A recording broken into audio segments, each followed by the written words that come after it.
मिथिला विश्वविद्यालय के कुलसचिव की अध्यक्षता में महात्मा गांधी के शहादत दिवस पर श्रद्धांजलि सभा का किया गया आयोजन। मिथिला विश्वविद्यालय परिसर में स्थित गांधी सदन में महात्मा गांधी की शहादत दिवस पर श्रद्धांजलि सभा का आयोजन कुलसचिव प्रोफेसर मुश्ताक अहमद की अध्यक्षता में आयोजित की गई। उन्होंने अपने संबोधन में कहा कि महात्मा गांधी अपने विचारों से आज भी जीवित हैं। उनका विचार प्रकाशमान होकर अंधेरों को मिटा रहा है। मानवीय मूल्यों की रक्षा केवल और केवल गांधी दर्शन के द्वारा ही हो सकती है।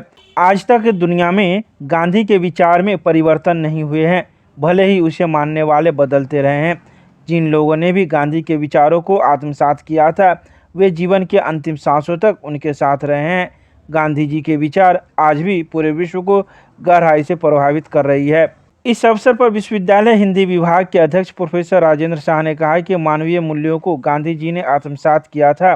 उनके जीवन दर्शन मानवतावादी हैं। उनके जीवन में कोई बाह्य आडंबर या दिखावट नहीं था। गांधी की अहिंसावादी दृष्टिकोण आज भी प्रासंगिक है। वहीं अंग्रेजी के विभागाध्यक्ष प्रोफेसर मंजू राय ने भी अपने वक्तव्य इस मौके पर रखे। इसके अलावा गांधी सदन में स्थापित गांधी जी की प्रतिमा पर कुलसचिव सहित संकायाध्यक्ष, विभागाध्यक्ष, पदाधिकारियों तथा कर्मचारियों ने माला एवं पुष्प अर्पण कर उन्हें श्रद्धांजलि दी तथा 2 मिनट का सामूहिक मौन रखा। वहीं गांधी जी के प्रिय भजन वैष्णव जनतों का लोगों ने श्रवण किया। दूरस्थ शिक्षा निदेशालय के निदेशक प्रोफेसर HK सिंह ने धन्यवाद ज्ञापन करते हुए कहा कि गांधी जी उच्च कोटि के विचारक एवं युगद्रष्टा नेतृत्वकर्ता थे। प्रत्येक वर्ष की भांति इस वर्ष भी राष्ट्रपिता महात्मा गांधी की शहादत दिवस पर माननीय कुलपति प्रोफेसर SP सिंह के निर्देशानुसार आज यहाँ सभा आयोजित हुई, जिसमें विश्वविद्यालय के सभी संकायाध्यक्ष, सभी विभागाध्यक्ष, सभी पदाधिकारी, शिक्षक, छात्र छात्राएँ शामिल हुई। चूँकि ये मात्र श्रद्धांजलि कार्यक्रम होता है आज के दिन, तो 2 मिनट का मौन रखा गया और उसके बाद गांधी दर्शन पर हमारे सम्मानित शिक्षकों ने विचार रखे। हम सब जानते हैं कि दुनिया में गांधी का विचार एक ऐसा विचार है जिसमें कोई परिवर्तन नहीं हुआ है। इनके मानने वाले बदलते रहे, लेकिन इनका जो विचार था, जो धारा इन्होंने चलाई, वो पूरे विश्व को आज भी प्रभावित कर रही है। यानी अन्य दार्शनिक, राजनीतिक चिंतक के जो विचार हैं वो परिवर्तनशील हैं, लेकिन गांधी का विचार आत्म है। जिसने भी इनको साध्य किया वो अंतिम सांसों तक गांधी के साथ रहे, और यही कारण है कि इतने परिवर्तनशील युग में भी गांधी अपनी जगह अमिट हैं। अभी मैंने कहा ही है कि दुनिया में ये विश्व के ऐसे चिंतक हैं जो सनातन धर्मी होते हुए इस्लाम धर्म के मानने वालों ने इनकी समाधि बनाई। एक राजघाट पे समाधि है और एक रामपुर के नवाब रजा अली खां साहब ने आधे लाखों को ला करके रामपुर में उनकी समाधि बनाई। यह सिर्फ एक संकेत था कि गांधी किसी एक धर्म के नहीं थे। सनातन धर्म जो सभी दुनिया को वसुधैव कुटुंबकम का संदेश देता था, गांधी उसके जीते जागते नमूने थे। पूरी दुनिया को एक परिवार समझते थे, और यही कारण है कि दुनिया ने भी उन्हें अपना अभिभावक समझा और आज भी उनके विचारों का आत्मसात कर रहा है। यही कारण है कि आज दुनिया के जितने विचारों की किताबें हैं उसे दीमक खा गई है, लेकिन जिस पन्ने पे गांधी का नाम लिखा है उसे कोई दीमक चाट नहीं सकता। गांधी जीवित हैं। गांधी का विचार प्रकाशमय है और अंधेरों को मिटा रहा है। ललित नारायण मिथिला विश्वविद्यालय परिवार की ओर से उनके शहादत दिवस पर हम उन्हें श्रद्धांजलि अर्पित करते हैं और विश्व से अपील करते हैं कि मानवीय मूल्य की रक्षा केवल और केवल गांधी के दर्शन के द्वारा ही हो सकती है। धन्यवाद। 4 दिवसीय 47वां वार्षिक वसंत महोत्सव को लेकर सदस्यों ने की प्रेस वार्ता कर दी पूरी जानकारी। दरभंगा के जीतू गाछी में 47वें वार्षिक वसंत महोत्सव को लेकर एक प्रेस वार्ता की गई। यह 47वां वार्षिक वसंत महोत्सव 4 दिवसीय होगा, जिसमें अलग अलग कार्यक्रम होंगे।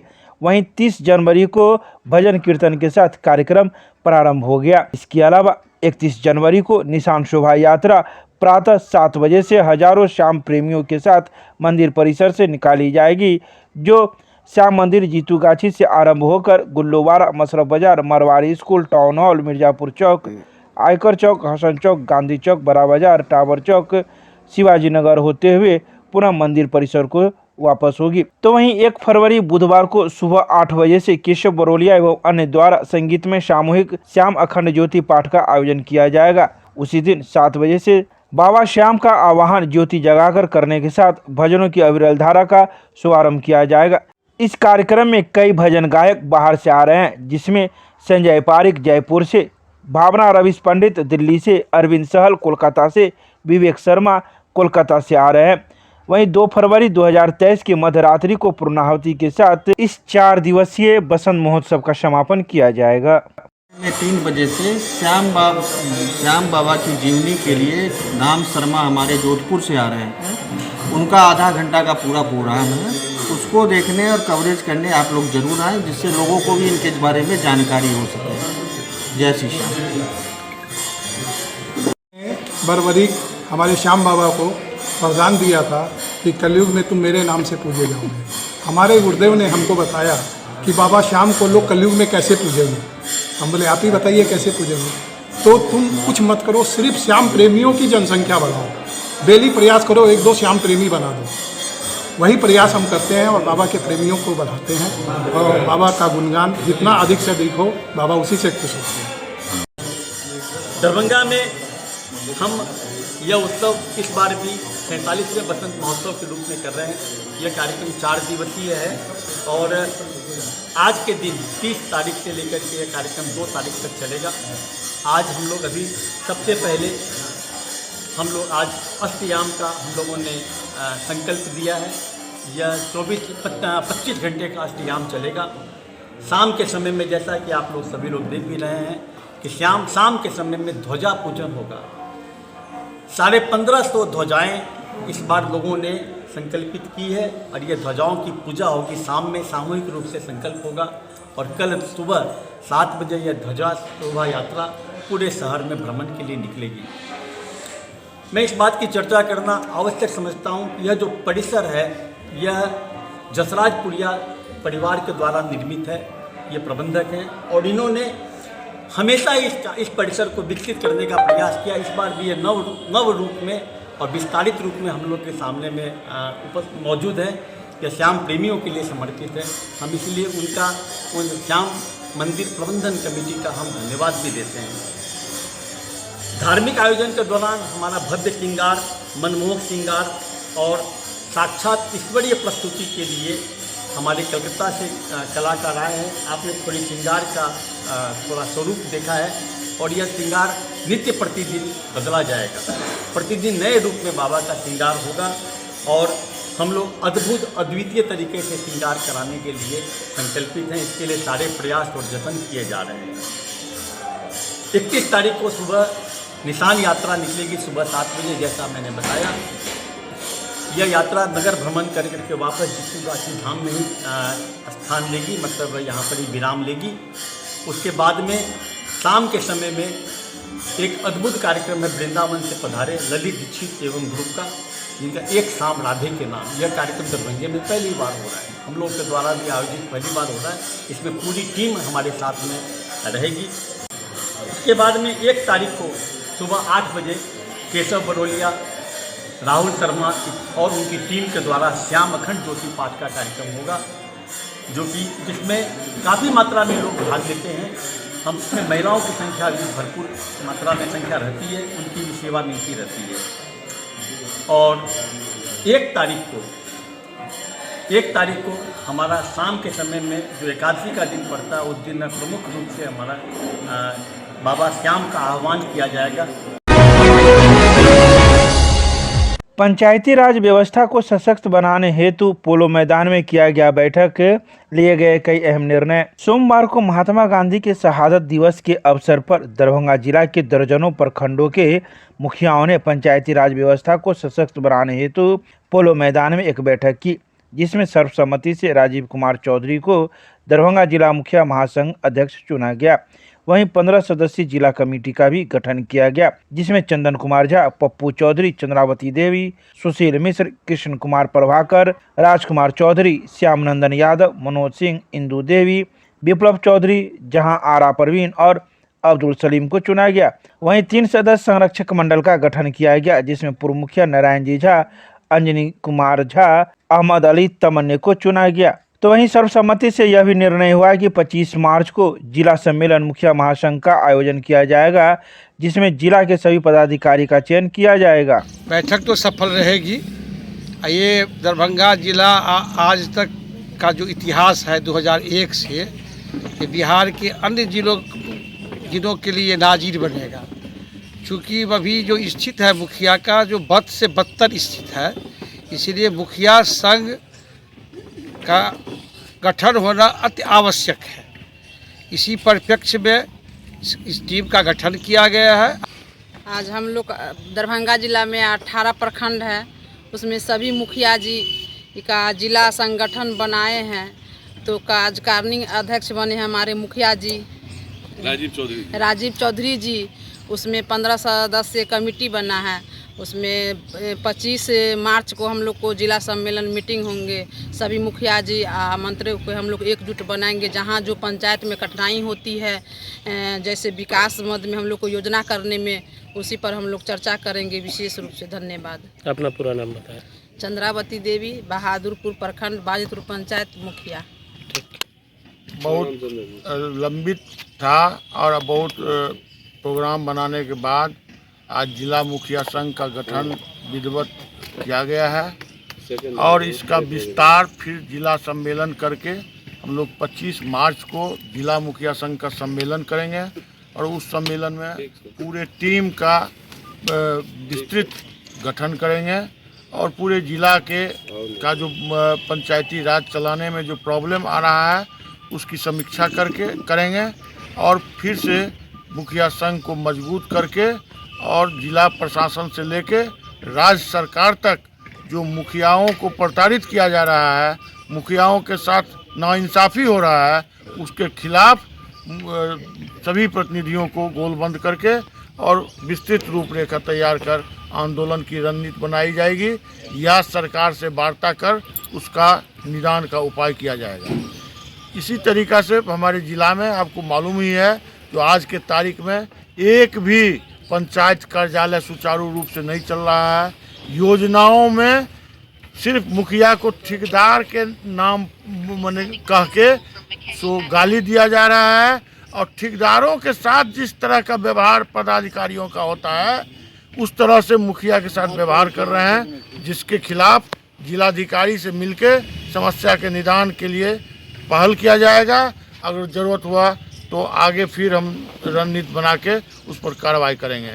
इसी तरीक़ा से आज हमारे इसमें लगभग 1 दर्जन पंचायत के 1 दर्जन प्रखंडों के अध्यक्ष और मुखियागण भाग लिए हैं।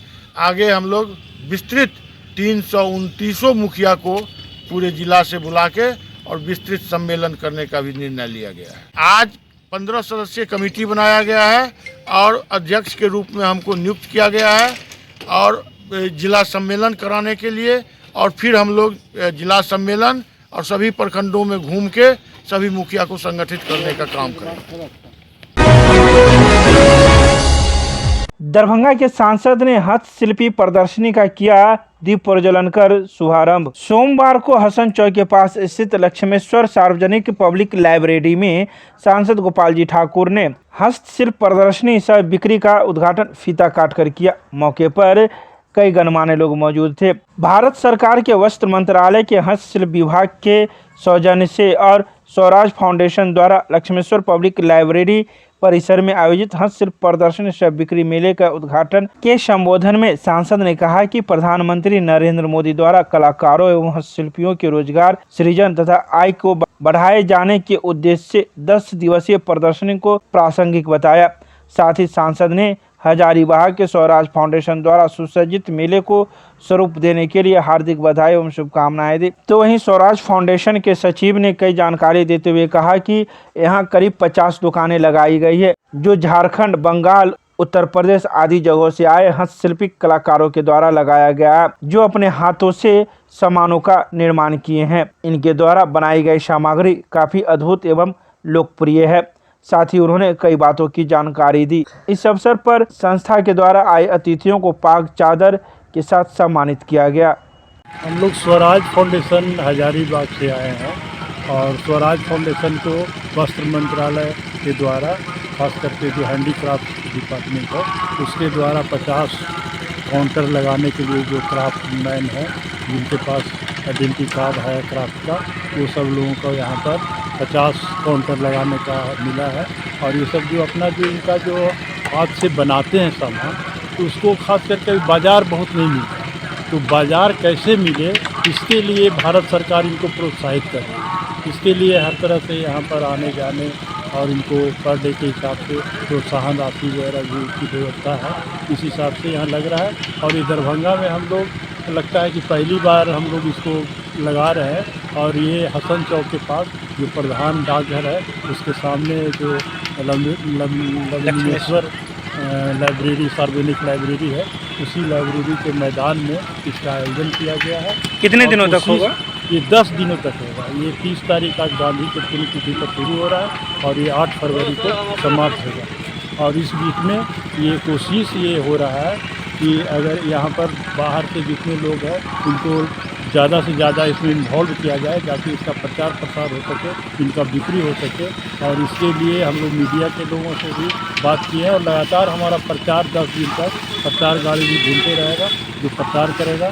और प्रचार के माध्यम से जो यहाँ लोगों के द्वारा आश्वासन मिला है उससे लगता है कि काफ़ी ये मेला सफल होगा और बिक्री भी लोगों का अच्छा होगा। ये भारत सरकार वस्त्र मंत्रालय कार्यालय विकास आयुक्त के द्वारा हस्तशिल्प विभाग की ओर से हस्तशिल्प के समग्र विकास के लिए बहुत सारी योजनाएं चलाई जाती हैं, जिसमें प्रशिक्षण है, उसका पहचान है, मुद्रा योजना का है, उसका विपणन का है, ये सारी योजनाएं चलाई जाती है। तो ये विपणन व्यवस्था लोगों को, शिल्पियों को मार्केटिंग चैनल, ये प्लेटफॉर्म दिया गया हस्तशिल्प प्रदर्शनी के नाम से, जो यहाँ स्वराज फाउंडेशन संस्था के द्वारा आयोजित किया गया है और भारत सरकार के द्वारा ये प्रायोजित है। यहाँ 50 जो हमारे हस्तशिल्प कलाकार हैं, जो पंजीकृत कलाकार हैं, वैसे सारे कलाकार को पूरे हर जगह से बुलाया गया, हर प्रदेशों से, और उन लोगों को यहाँ पे बिक्री सह प्रदर्शनी का प्रोविज़न किया गया है कि वो अपना सामान बेचे। और इस कार्यक्रम में जो हस्तशिल्पियों को विशेष सहयोग मिल रहा है कि इनके लिए जाने आने का जो इनका किराया है वो भी सरकार की ओर से मिल रहा है। इनका जो सामान लाने का जो फ्रेट चार्जेज है वो भी सरकार की ओर से इनको दिया जाएगा। और साथ में 300 रुपया प्रतिदिन DA के रूप में इनको दिया जाएगा, ताकि 10 दिनों में 3000 रुपया का वो भी प्रोविज़न इनके लिए है कि इनको जो शिल्पी अपने गांव, घर में, बस्ती में काम करते हैं रिमोट एरिया में, वैसे लोगों को भी ऐसे प्लेटफॉर्म मुहैया कराए जाते हैं ताकि वो यहाँ पे आए, लोगों से अपना इंटरेक्शन करें, कैसा मार्केट का ट्रेंड है, कौन सा सामान बिकेगा, उस बारे में भी सारी जानकारी उनके साथ शेयर होती है। और एक दूसरे के साथ क्राफ्ट एक्सचेंज भी होता है। 50 कलाकार हैं यहाँ, कुछ यूपी से भी हैं, बिहार के पटना साइड से भी हैं, गया साइड से हैं, दरभंगा से भी हैं, कुछ आपको मधुबनी से भी हैं, पूर्णिया यानी लगभग झारखंड से भी हैं कुछ, तो ऐसे बहुत सारे कलकत्ता साइड से हैं, तो लगभग टोटल 50 कलाकार। विभूति कुमार झा, सहायक निदेशक, वस्त्र मंत्रालय, भारत सरकार।